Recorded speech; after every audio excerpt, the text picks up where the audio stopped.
میرا 2.5 سال کا بچہ ایک میری گود میں تھا. ہاں وہ ڈکیتی کرنے آیا تھا رئیس. یہ سراسر جھوٹ ہے میری بھائی, میری بات ڈکیتی والی بات بھی غلط ہے آپ کہتے ہیں بھائی. وہ آج سے 1.5 سال پہلے 100% وہ غلط ہو چکا ہے, ثبوت پروف ہو چکا ہے نا کہ وہ غلط ہے. نہ وہ ڈکیٹی کرنے گیا تھا, نہ وہ ڈکیٹی والا بچہ تھا. ٹھیک ہے, ان کا آپس میں تعلقات تھے, فرینڈشپ تھی ان کی. ٹھیک ہے, فرینڈشپ تھی ان کے بھائی, ان کے تعلقات تھے. اسی بہا پہ شام کے وقت بلوایا انہوں نے پارسل کے بہانے بلایا اس کو. ٹھیک ہے, وہ ٹریپ ہو گیا. جب گھر گیا اس نے, جب دیکھا اس نے گیٹ وغیرہ لاک کیا, اندر گیا, انہوں نے پکڑ کے باندھ دیا, تشدد کرتے رہے, اس کی ویڈیوز بناتے رہے. وہ ویڈیوز کس کے موبائل میں سے ملی ہے؟ اس بات کی وہ کہاں جاتی ہے بات کہ یہ جو کہہ رہے ہیں کہ ہمارا بھائی بے قصور ہے, بے قصور ہے. بے قصور کون ہے؟ کہ رئیس کے کسی عورت کے ساتھ ناجائز تعلقات ہیں, اس کے ساتھ بقول آپ کے فرینڈشپ ہے, اور رئیس کی شادی بھی تھی چند دنوں کے بعد, 2 مہینے کیا آپ روک نہیں سکے اس کو؟ میرے بھائی میری بات سنیں, دوستی ہر انسان کی ہوتی ہے. ٹھیک ہے, لیکن انہوں نے اس چیز کا غلط رنگ دیا, انہوں نے ٹریپ کیا. اگر ہمیں پہلے پتا ہوتا, میں آپ کو پہلے بھی یہ چیز کلیئر کر چکا ہوں کہ ہمیں پتا ہوتا, میں کبھی اس جال میں پھنسنے نہ دیتا. تو اس کا کام تھا ڈلیوری بوائے کا, لوگوں کے پارسل دیتا تھا. لیکن علی بھائی لوگوں کے پارسل دیتا تھا. دیکھیں رات یہ پارسل تو ایک بہانہ تھا نا, بقول آپ کے, بقول پولیس انویسٹیگیشن, وہ تو صرف مزے کے لیے کیا تھا. نہیں, کوئی بہانہ نہیں. جس چیز کی کمپنی سے بھی ویریفیکیشن کر چکے ہیں, جو اس ٹائم کے آئیو تھے, آرڈر تھا اس وقت, آرڈر تھا اس کا, ان کے گھر کا ہی آرڈر تھا. ویسے نہیں گیا, ویسے نہیں گیا, ویسے کبھی بھی نہیں گیا ان کے گھر. ٹھیک ہے, اس نے بلایا ہے, وہ گیا, اس نے پارسل کے بہانے بلایا اس کو. یعنی اس کے دل میں تھا, اس نے پارسل پکڑوایا, اس کو پتا کہ یار آنا تو اس نے ہی ہے نا. آنا تو اسی نہیں ہے نا. اچھا, ظاہر سی بات, جس ایریا کو وہ ریکور کر رہا ہے, جانا تو اسی نہیں ہے. ٹھیک ہے, اس کی کمپنی سے آرڈر بک ہوا ہے اس چیز کا. جو اس ٹائم کے جو آئیو تھے وہ اس چیز کی انویسٹیگیشن کر چکے ہیں. اور اپنے وہ ایک انٹرویو میں جو آئیو صاحب تھے وہ اس چیز کا ایکسپلین کر چکے ہیں کہ وہ انہوں نے پارسل بنانے کے بہانے ان کو گھر بلایا ہے, جس چیز کی ہم لوگ ویریفیکیشن کر کے ہیں اس کمپنی میں جہاں بچہ یہ کام کرتا ہے. ٹریک پارسل موجود تھا, آرڈر موجود تھا, آرڈر ڈلیور کرنے گیا, لیکن اس کے پیچھے اس خاتون کے اس کے مقاصد کچھ اور تھے. پلان یہ تھا, پلان یہی تھا. ہاں جی, یہ تھا. ہاں جی, کے ساتھ کوئی ذاتی رنجش نہیں. جو کورٹ فیصلہ کرے گی وہ ہمیں منظور ہوگا, ہم نے راضی نامہ نہیں کرنا.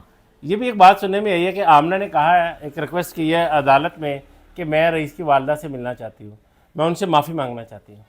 اس طرح کی تو کئی بار بات ہو چکی, لیکن ہم لوگ کبھی اس طرح کبھی غور ہی نہیں کیا ہم نے. نہ فیس ٹو فیس کبھی آمنہ سے یا فرحان سے ایسی بات ہوئی نہیں, بات ہم لوگ نہ کرتے ہیں, نہ ہمیں ضرورت ہے, کیونکہ قاتل جو ہے نا وہ قاتل ہی ہے. قاتل سے بات کیا, اس کو دیکھنا بھی میں کہتا ہوں پتہ نہیں, توبہ نعوذ باللہ. انسان ہم بھی یار, ہمارا بچہ گیا ہے, کیا آپ کا کیا خیال ہے, ہمارا خون نہیں کھولتا ہوگا ان کو دیکھ کے؟ یقیناً کھولتا ہوگا, لیکن کیا کہ ہم برداشت کر کے بیٹھے ہوئے ہیں. ٹھیک ہے, ہمیں اپنے اداروں کے اوپر بہت سارا بھروسہ ہے, اپنے رب کے اوپر ہے سب سے پہلے, پھر اپنے اداروں کے اوپر ہے. اچھا, یہ جو ادارے جو ہے انشاءاللہ ہمیں انصاف دلائیں گے, ان کو پھانسی ہوگی اللہ کے فضل سے. علی صاحب لیکن قاتل تو فرحان ہے نا؟ ہاں جی, تو آمنہ کو معافی بالکل بھی نہیں ہوگی, کیونکہ بچے اس کے بالکل بھی ایسی کوئی بات نہیں ہے. بچے وہ ہمارے بچوں جیسے ہیں, وہ ایون کہ 3 سے 4 بار کورٹ میں آئے ہیں, ٹرائل کورٹ میں. تو مجھے خود دیکھ کے اچھا نہیں لگا کہ یار یہ ان بچوں کا قصور نہیں ہے. آپ مجھے چلے ایک بات, آپ آمنہ کو معاف کریں گے؟ کبھی بھی نہیں کریں گے, کبھی بھی نہیں کریں گے. میں کہتا ہوں ہرگز 1% بھی ان کو معاف نہیں کریں گے.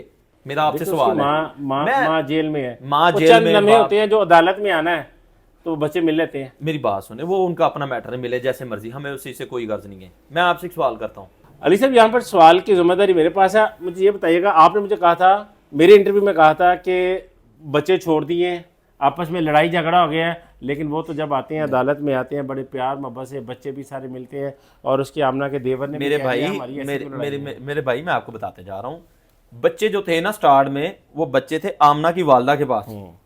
ٹھیک ہے, جب پچھلے سال غالباً اسی جنوری فیبری کی بات ہے, آمنہ کی, میں بتاتا ہوں آپ کو, آمنہ کی بیل لگی تھی, فیبری کا مہینہ تھا, یہی فیبری کا. آمنہ کی بیل لگی تھی ہائی کورٹ میں. جب ہائی کورٹ سے بیل خارج ہوئی ہے, اسی صدمے کو لے کے اس کی والدہ کو اٹیک ہوا, پیرالائز ہوا, وہ اس دنیا فانی سے کوچ کر گئی. بیل خارج ہونے پر ان کو آمنہ کی والدہ کو ہارٹ اٹیک ہوا ہے, اور وہ دنیا سے دنیا سے کوچ کر گئی. ٹھیک ہے, اب بچے جو تھے وہ پہلے نانوں کے پاس تھے, پھر وہ بچے آگے ان کے فرحان لوگوں کے پاس, اب بچے ان کے پاس ہی ہیں. ٹھیک ہے, بچے رہے ان کے پاس, ہمیں ان سے نہیں ہو, کیونکہ میں آپ سے پہلے بتا چکا ہوں کہ وہ بھی یار ہمارے بچوں جیسے ہیں, ان کا قصور نہیں ہے. لیکن میں اس ساری چیزوں کو مد نظر رکھ کے نا یہ کہنا چاہتا ہوں کہ کم سے کم نا یہ سارا کام کرنے سے پہلے نا صرف ایک لمحے کے لیے سوچتے کہ ہمارے بچوں کے فیوچر کے اوپر کیا اثر پڑے گا. دیکھیں جی جو جسمانی لذت ہوتی ہے نا جی اس وقت بندہ فیوز ہو جاتا ہے. میرے رئیس کی بھی تو دیکھیں نا چند دن بعد شادی تھی لیکن اس کی عقل پہ پردہ پڑ گیا. میری بات سنو, اس کی عقل کے اوپر کیسے پردہ پڑ گیا؟ وہ تو اپنا کام کے لیے نکلا ہے, اس نے ٹریپ کر لیا. دوسرا کام بھی تو ہوتا تھا بھائی وہ جو یار میری بات سنیں, باہمی رضامندگی سے ہوتا ہے, کوئی زبردستی تو نہیں تھی. ہاں باہمی رضامندی سے ہوا, باہمی رضامندی سے ہوا نا, ایسے ہی ہے. ٹھیک ہے, زبردستی تو نہیں ہوا. ڈکیتی والی سٹوری ختم ہوگی نا, ختم ہوگی نا. جیسے وہ کہہ رہی تھی ہمارے گھر آیا زبردستی مجھے یہاں بلیڈ رکھا, وہ سارا فیک ہے, وہ سارا فیک ہے, ڈرامہ ہے سارا.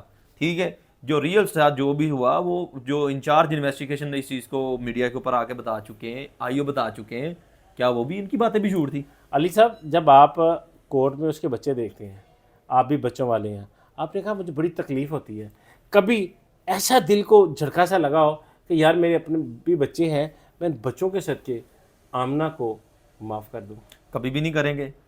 اس وقت پتہ کہ ذہن میں آتا ہے کہ یار ہمارا جو بچہ ہے وہ یہ بھی کسی ماں کا بچہ ہی ہے, ہماری ماں بھی موجود ہے, وہ انصاف کے لیے آج بھی وہ منتظر انصاف کی.